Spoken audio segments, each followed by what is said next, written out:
Hi friends, welcome to Crisil. Indian premier ലീഗിലെ ഏറ്റവും പ്രധാനപ്പെട്ട ഒരു മത്സരത്തിൽ ഇന്ന് മുംബൈ ഇന്ത്യൻസ് റോയൽ ചലഞ്ചേഴ്സ് ബാംഗ്ലൂരുമായിട്ട് ഏറ്റുമുട്ടുകയാണ്. മുംബൈ ഇന്ത്യൻസിന്റെ ഹോം ഗ്രൗണ്ട് ആയിട്ടുള്ള വാങ്കഡേ സ്റ്റേഡിയത്തിലാണ് മത്സരം നടക്കാൻ പോകുന്നത്. എല്ലാവരും വളരെ ആകാംക്ഷയോടെ കാത്തിരിക്കുന്ന ഒരു മത്സരമാണ് മുംബൈ ഇന്ത്യൻസും RCBയും തമ്മിലുള്ളത്.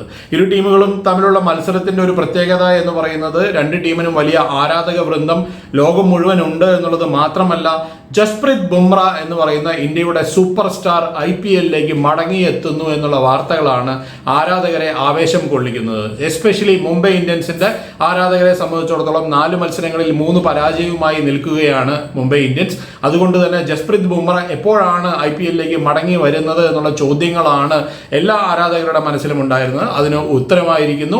ജസ്പ്രീത് ബുംറ കഴിഞ്ഞ 2 ദിവസം മുമ്പ് മുംബൈ ഇന്ത്യൻസിന്റെ ക്യാമ്പിൽ ജോയിൻ ചെയ്തിരിക്കുന്നു. അദ്ദേഹം ഈ മത്സരം കളിക്കുമോ ഇല്ലയോ എന്നുള്ളതിനെ പറ്റിയുള്ള കൃത്യമായിട്ടുള്ള ഒരു ധാരണയില്ല, അല്ലെങ്കിൽ അങ്ങനെ ഒരു വാർത്ത വന്നിട്ടില്ല.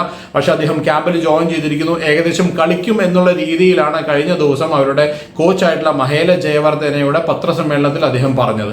ഏതായാലും ജസ്പ്രീത് ബുംറ ടീമിൽ ജോയിൻ ചെയ്തിരിക്കുന്നു എന്നുള്ളത് തന്നെ അവരുടെ ക്യാമ്പിൽ വലിയ ഒരു ആഘോഷമായിട്ടാണ് അവർ വീഡിയോ ഒക്കെ പോസ്റ്റ് ചെയ്തുകൊണ്ടിരിക്കുന്നത്. അതുപോലെ തന്നെയാണ് മുംബൈ ഇന്ത്യൻസിന്റെ ആരാധകരെ സംബന്ധിച്ചിടത്തോളം. ഏതായാലും നമ്മൾ മത്സരത്തിലേക്ക് വരുമ്പോൾ, ഇന്നത്തെ മത്സരം നടക്കാൻ പോകുന്നത് മുംബൈയിലെ വാങ്കഡേ സ്റ്റേഡിയത്തിലാണ്. നമ്മളെപ്പോഴും പറയുന്നത് പോലെ ചരിത്ര പ്രസിദ്ധമായ ഒരു ഗ്രൗണ്ടാണ് വാങ്കഡേ സ്റ്റേഡിയം. ആ ഗ്രൗണ്ടിന്റെ പ്രത്യേകതകൾ എപ്പോഴും നമ്മൾ പറയാറുണ്ട്. വളരെ ചെറിയ ഒരു ഗ്രൗണ്ടാണ്. ഒപ്പം തന്നെ പിച്ച് എന്ന് പറയുന്നത് നല്ല ബാറ്റിങ്ങിന് അനുകൂലമായിട്ടുള്ള പിച്ചാണ്. പക്ഷേ ഇനീഷ്യൽ സ്റ്റേജിൽ ബോൾ നന്നായിട്ട് സ്വിംഗ് ചെയ്യാനുള്ള സാധ്യതയുള്ളത് കൊണ്ട് തന്നെ പവർ പ്ലേയിൽ വിക്കറ്റ് നഷ്ടപ്പെടുത്താതിരിക്കുക എന്നുള്ളതാണ് രണ്ട് ടീമുകളുടെയും ഒരു പ്രധാനപ്പെട്ട സ്ട്രാറ്റജി എന്ന് പറയുന്നത്. രണ്ട് ടീമുകളിലും നല്ല സ്വിംഗ് ചെയ്യിക്കാൻ പറ്റുന്ന ബൗളർമാരുണ്ട് എന്നുള്ളതും ഈ മത്സരത്തിൽ ഒരു ആവേശം വിതയ്ക്കുന്ന കാര്യം തന്നെയാണ്. രണ്ട് ടീമിന്റെയും ആദ്യ ബൗളർമാർ എന്ന് പറയുന്നത് നല്ലപോലെ ബോൾ സ്വിംഗ് ചെയ്യിക്കാൻ പറ്റുന്നവരാണ്. അതുകൊണ്ട് തന്നെ ആർക്കാണോ ഈ ഒരു മത്സരത്തിൽ മുൻതൂക്കം ലഭിക്കുക എന്നുള്ളത് പറയുക എന്ന് പറയുന്നത് ബുദ്ധിമുട്ടേറിയ കാര്യം തന്നെയാണ്. ഏതായാലും ഇവിടുത്തെ പിച്ച് കണ്ടീഷൻസും ഗ്രൗണ്ട് കണ്ടീഷൻസും ഒക്കെ നമ്മൾ ഒരുപാട് പറഞ്ഞതുകൊണ്ട് തന്നെ നമ്മൾ നേരെ ഒരു പ്രോബബിൾ ആയിട്ടുള്ള പ്ലേയിങ് ലെവലിലേക്ക് പോവുകയാണ്. മുംബൈ ഇന്ത്യൻസിന്റെ പ്ലേയിങ് ലെവലിലേക്ക് പോകുമ്പോൾ രോഹിത് ശർമ്മ മടങ്ങി എത്തുമെന്നാണ് കരുതുന്നത്. അദ്ദേഹം കഴിഞ്ഞ മത്സരത്തിൽ കളിച്ചിരുന്നില്ല. അദ്ദേഹത്തിന്റെ കൈക്കേറ്റ ഒരു പരിക്ക് കാരണമാണ് അദ്ദേഹം കളിക്കാതിരുന്നത്.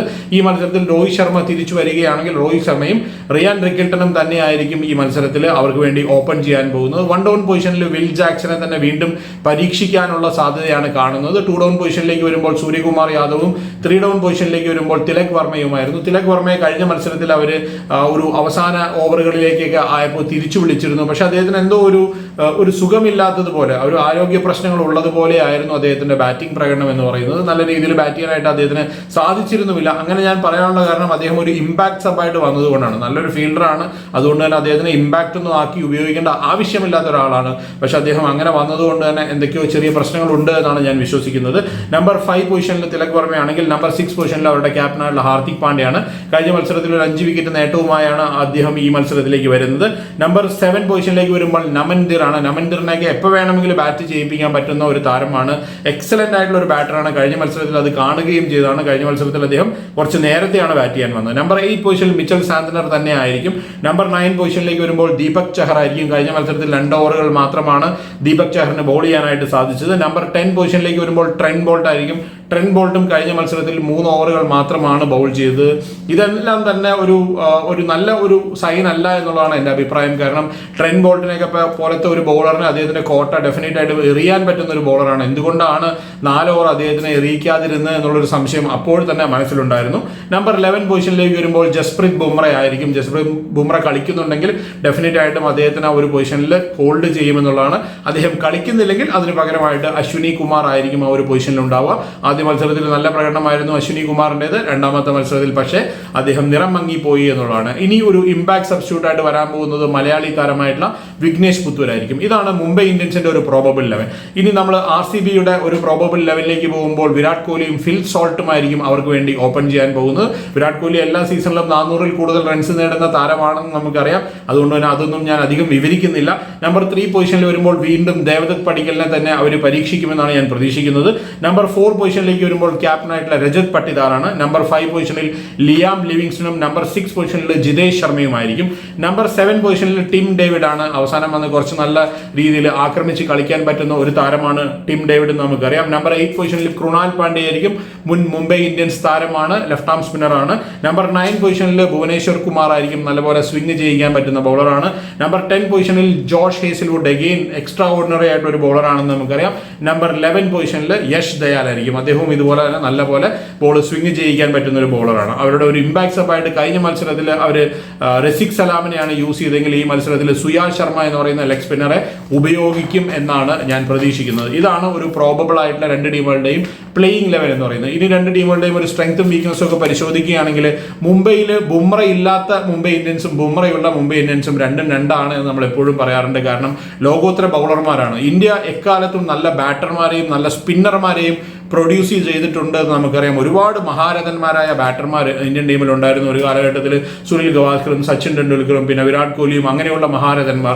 സ്പിൻ ഡിപ്പാർട്ട്മെന്റിന്റെ കാര്യം പറയേണ്ടതില്ല. അനിൽ കുംബ്ലെയും അതിനു മുമ്പ് ഭഗവത് ചന്ദ്രശേഖറും EAS പ്രസന്നയും അടക്കമുള്ള ഒരുപാട് താരങ്ങളുണ്ടായിരുന്നു. ഇപ്പോൾ ഏറ്റവും അവസാനം രവിചന്ദ്രൻ അശ്വിൻ എത്തി നിൽക്കുകയാണ്. അതുപോലെ തന്നെ ഓൾറൗണ്ടർമാരുടെ ഗണത്തിലേക്ക് വരുമ്പോഴും നമുക്ക് കപിൽ ദേവിനെ പോലെ ലോകോത്തര ഓൾറൗണ്ടർമാരുണ്ടായിരുന്നു. പക്ഷേ ഒരു ഫാസ്റ്റ് ബോളിംഗ് ഡിപ്പാർട്ട്മെന്റ് മാത്രമായിട്ട് എടുക്കുകയാണെങ്കിൽ ഈ ഒരു ഗണത്തിൽ, അതായത് ഇന്ത്യയുടെ ലെജൻസിന്റെ കൂട്ടത്തിൽ പെടുത്താൻ പറ്റുന്ന ഒരു താരമാണ് ജസ്പ്രീത് ബുംറ എന്ന് നമുക്കറിയാം. ലോകത്തിലെ ഏറ്റവും കൂടുതൽ ആരാധകരുള്ള ഒരു ഫാസ്റ്റ് ബോളറും ഡെഫിനറ്റ് ആയിട്ടും ജസ്പ്രീത് ബുംറ തന്നെ ആയിരിക്കും. അതുകൊണ്ട് തന്നെ അദ്ദേഹത്തിന്റെ ഒരു മടങ്ങി വരവ് എന്ന് പറയുന്നത് മുംബൈ ഇന്ത്യൻസിൽ ക്യാമ്പിൽ ഉണ്ടാക്കുന്ന കോൺഫിഡൻസ് എന്ന് പറയുന്നത് ഒരിക്കലും ചെറുതല്ല എന്നുള്ളതാണ്. ഏതായാലും അദ്ദേഹം വരുന്നു എന്നുള്ളത് തന്നെയാണ് അവരുടെ ഏറ്റവും വലിയൊരു അഡ്വാൻറ്റേജ് എന്ന് പറയുന്നത്. അവരുടെ വീക്ക്നെസ് എന്ന് പറയുന്നത് പലപ്പോഴും അവരുടെ പല ബൗളർമാരെ കൊണ്ട് മുഴുവനായിട്ട് ബോൾ ചെയ്യിക്കാനായിട്ട് ഹാർദിക് പാണ്ഡ്യയ്ക്ക് സാധിക്കുന്നില്ല എന്നുള്ളതാണ്. കഴിഞ്ഞ മത്സരത്തിൽ ട്രെന്റ് ബോൾട്ട് 3 ഓവറാണ് ബോൾ ചെയ്തത്. ദീപക് ചഹർ 2 ഓവറാണ് ബോൾ ചെയ്തത്. അതെല്ലാം ഒരു കറക്റ്റ് ആയിട്ടുള്ള ഒരു പ്ലാനിങ്ങിന്റെ അഭാവം കൊണ്ടാണ് അങ്ങനെ സംഭവിക്കുന്നതെന്നാണ് ഞാൻ വിചാരിക്കുന്നത്. അതുപോലെ തന്നെ അവരുടെ ടോപ്പ് ഓർഡറിൽ വരുന്ന ബാറ്റർമാർക്ക് റൺ കണ്ടെത്താനായിട്ട് സാധിക്കുന്നില്ല എന്നുള്ളതാണ്. അതായത് രോഹിത് ശർമ്മയും വിൽ ജാക്സും റിയാൻ റിക്കിൾട്ടനും ഒന്നും തന്നെ നല്ല പ്രകടനങ്ങൾ കാഴ്ചവെക്കുന്നില്ല എന്നുള്ളതാണ് അവരെ കുഴപ്പിക്കുന്ന ഏറ്റവും വലിയ പ്രശ്നം എന്ന് പറയുന്നത്. ഇനി നമ്മൾ RCBയുടെ ക്യാമ്പിലേക്ക് വരികയാണെങ്കിൽ അവിടെയും ഇതുപോലെ തന്നെ പ്രധാനപ്പെട്ട താരങ്ങൾ എല്ലാവരും തന്നെ നല്ല രീതിയിൽ പെർഫോം ചെയ്യുന്നുണ്ട്. വിരാട് കോഹ്ലി നല്ല പെർഫോമൻസ്, രജത് പട്ടിദാർ നല്ലപോലെ പെർഫോം ചെയ്യുന്നുണ്ട്. ബോളിംഗ് എൻഡിലേക്ക് വരുമ്പോൾ അവിടെ നമ്മൾ ഈ ഫാസ്റ്റ് ബോളർമാർ എല്ലാവരും തന്നെ മിടുക്കന്മാരാണ് എന്ന് നമുക്കറിയാം. പക്ഷേ സ്പിൻ ഡിപ്പാർട്ട്മെന്റ് കുറച്ചൊന്ന് വീക്കാണെന്നാണ് എൻ്റെ അഭിപ്രായം.